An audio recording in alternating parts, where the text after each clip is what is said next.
I invite you to stand as we get ready to hear our gospel reading from Luke chapter 10. Now, as Jesus and his disciples went on their way, he entered a certain village where a woman named Martha welcomed him. She had a sister named Mary who sat at Jesus' feet and listened to what he was saying. But Martha was distracted by her many tasks, so she came to Jesus and said, "Lord, do you not care that my sister's left me to do all the work by myself? Tell her then to help me." But the Lord answered her, "Martha, Martha, you're worried and distracted by many things, but few things are needed, indeed only one. Mary has chosen the better part, which will not be taken away from her." The gospel of the Lord. Praise to you, Lord. You may be seated. This is such a short passage, but there is so much there. And I want to first look at the first two verses that we read. So I want to look at those again. So Jesus and his disciples end up in this village. And what we read is that a woman named Martha welcomed him. She had a sister named Mary who sat at Jesus' feet and listened to what he was saying. And if we stop just there, we get a really beautiful picture of discipleship. That Mary and Martha together offer this ideal of how we can be disciples. Martha welcomes Jesus. A word here is in the Greek is diakonia. It's a word that we still use in the church to talk about service ministry. So she's doing this holy service ministry in welcoming Jesus into her home and trying to provide a meal.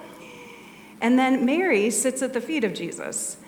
And she's actually in the posture of a disciple listening to a teacher, which one scholar notes that's a role that traditionally at that time was reserved for men.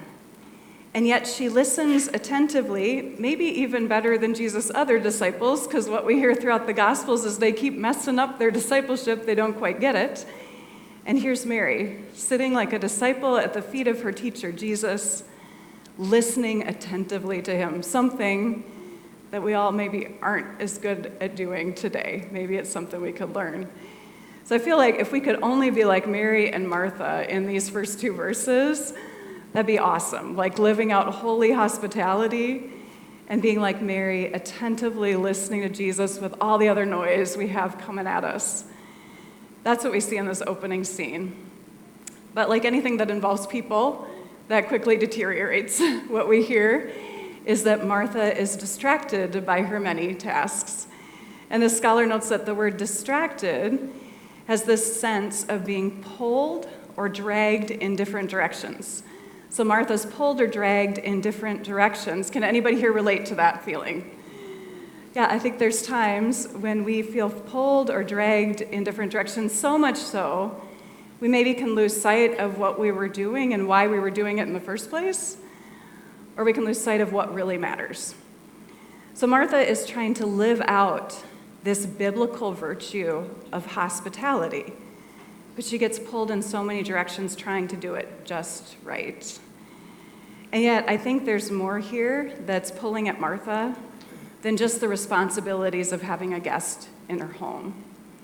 If we jump back to the first reading today and hear about Abraham, he has 3 guests show up, and it turns out God's revealing God's self in those guests. So Abraham shows this incredible hospitality to these guests and is welcoming the presence of God.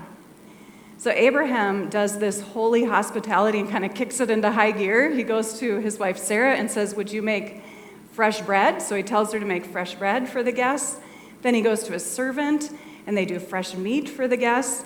And then Abraham goes and, somewhat like Mary, he focuses on these holy guests and reveals this kind of hospitality that's completely focused on the one you're welcoming. Now, Abraham's culture is similar to Martha's. Hospitality is this required virtue. And Abraham welcomes his guests regardless of knowing who they are or where they've come from. And I think what a great model for us of biblical hospitality. How can we welcome people in that way, even when we don't know who they are or where they've come from? And yet, thanks to the cultural expectations of his day, Abraham has the luxury of going to tell his wife to bake the bread. He has the luxury of having a servant who will prepare the food, which frees Abraham up to just be with his guests. Martha has no such spouse or servant to do all that background meal prep. She has to do it all on her own. And her culture insists that that's her place and her role. Her culture also tells her that that is her sister Mary's place and what her sister Mary should be doing, not sitting at the feet of Jesus. So Martha starts out showing this biblical hospitality really well, but then she realizes she's missing all that Jesus is saying. And then she starts seeing her sister not doing this role that's expected of women, but instead sitting as only a man could in that day, in the posture of a student, learning at the feet of his rabbi. That's where Mary is.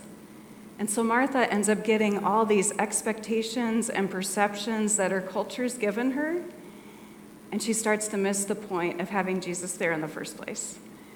And then she tries to pull Jesus into choosing, to take her side and condemn her sister's countercultural actions, to sit at the feet of Jesus rather than serve in the kitchen.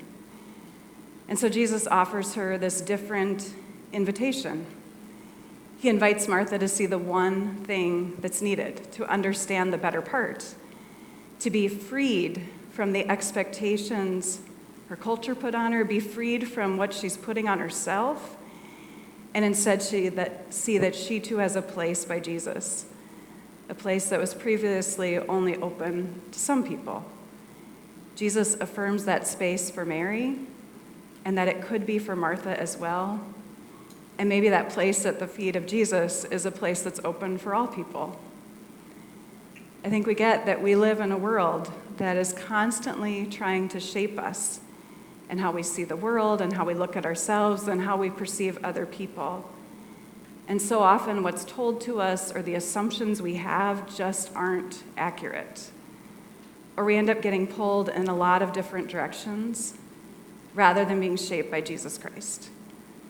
So what is it that Jesus makes possible that we never thought was possible before? How do you or how do I need our perceptions and our expectations and our whole lives reshaped by Jesus Christ? This is life and death stuff. And I experienced that even more as I was on this trip to San Diego with our group earlier this month. Early in the week, I and one of our chaperones were driving in fairly heavy traffic on 2 lanes going in the same direction. And we suddenly came upon a woman standing right in the middle of those 2 lanes. She was half clothed and was removing more clothes and stumbling and clearly not in her right mind. It wasn't feasible for us to pull over. We weren't sure what to do to help, so we called 911. And the chaperone with me who called, she just tried to express the urgency to get to this woman as soon as possible because there was a good chance she could be hit by a car. As the chaperone pointed out, we were on our way to volunteer at an organization called PATH, which stands for People Assisting the Homeless, to help people just like her. We'll share more about that trip on an upcoming Sunday, but for now, when we were at PATH, we got to talk with an outreach specialist. And his job is to work to build relationships with people experiencing homelessness in hopes of getting them the support they need so they can one day be permanently housed. He asked, have you seen any kinds of homelessness in San Diego yet? And we shared this story on the way there of seeing this woman in the middle of the road. And he said that is an extreme example. That's not something he sees every day, but it's an extreme example of what people go through. He goes out to a place where 300 to 400 people live who are experiencing homelessness. And his work is to build relationships with people by bringing them a blanket or a sandwich, and then just trying to learn about them, to extend hospitality by being interested in their lives so that he can get them the services they need. Someone from our group asked, what are the root causes of homelessness?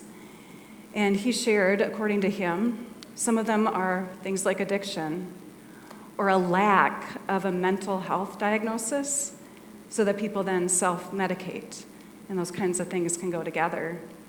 There's also a lack of affordable housing or appropriate housing, and there are shelters in San Diego doing such great work, but there's waiting lists for them. There is also, he mentioned, a lack of people who are willing to put themselves in a position to help. He shared about somebody he knows who is currently struggling with some of these challenges, and he pointed out that this person's struggles started with a whole lot of things that were not his fault. And then this person made some choices in the midst of that, some choices that were his fault. And now he's really struggling. And this outreach specialist is hoping for something more for him. The outreach specialist shared how he himself had gone through homelessness. And now he works with people to get them on a different path. And as he shared, he talked about another woman that he had recently seen. He was helping out with a support group and finishing up one night. He was volunteering for this. And this woman came up to him and said, "Do you remember me?" He said, "No, I don't remember you." And then he found out who she was. She was someone that he had worked with 2 years before. At the time that he had met her, she was in a dire situation. He said, much like the woman we saw on our way there. She was living between 2 freeways on a dirt patch. And her situation was so extreme that he had to refer her to other people who had more skills than he does to be able to connect with her. And there she was at this recovery group 2 years later, and he didn't recognize her because she was so changed for the better. He said, we do this work all the time, and we get to see these kinds of miracles, that this woman got the right support when she needed it, and that what they do for people, he said that story reminded him it works, and people can change from a desperate situation. And he said he's still blown away by it. He's experienced it firsthand, and I would say again, it is life and death work. As we hear about these stories, we might ask, what assumptions would we make about that woman he told us about before she went into recovery? Or what assumptions would we make about that woman in the middle of the road? What things do we think about people like the person he talked about who had a whole lot of stuff going on that wasn't his fault, and then probably what we see are the bad choices he makes that are his fault?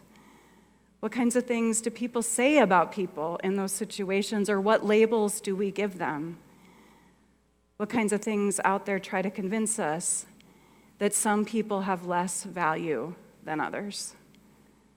Because along comes Jesus, who we saw today welcomes Mary beyond all his culture's expectations.